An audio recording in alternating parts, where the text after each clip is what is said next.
بسم اللہ الرحمن الرحیم۔ ایک ریاست کا ہندو راجہ انتقال ہو گیا۔ اس کی اولاد میں ایک نابالغ بچہ تھا جو اس کا جانشین ہونا چاہیے تھا۔ مرنے والے کے بھائی کو طمع ہوئی کہ ریاست مجھے ملنی چاہیے، بچہ اس کو نہیں چلا سکتا۔ وزراء ریاست کی خواہش تھی کہ یہ بچہ ہی اپنے باپ کی ریاست کا وارث بنے۔ معاملہ بادشاہ وقت عالمگیر رحمت اللہ کی خدمت میں پیش ہونا تھا۔ وزراء اس بچے کو لے کر دلی پہنچے اور راستے میں بچے کو ممکنہ سوالات کے جوابات سکھاتے رہے کہ بادشاہ تم سے یہ سوالات کرے تو تم یوں کہنا۔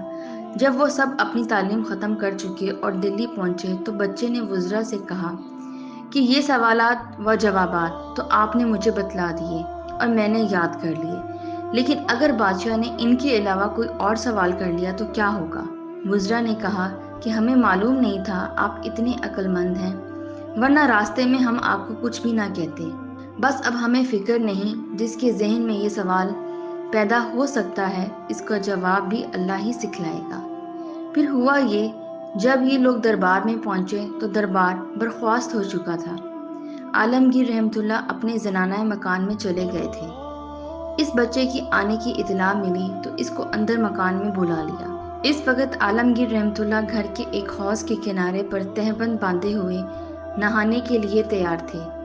یہ بچہ حاضر ہوا تو ہنسی کے طور پر عالمگیر رحمت اللہ نے بچے کے دونوں بازو پکڑ کر حوض کی طرف اٹھایا اور کہا کہ ڈال دو۔ بچہ یہ سن کر ہنس پڑا۔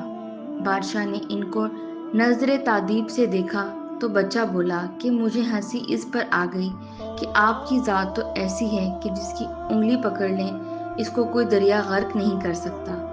میرے تو آپ دونوں بازو تھامے ہوئے ہیں، میں کیسے ڈوب سکتا ہوں؟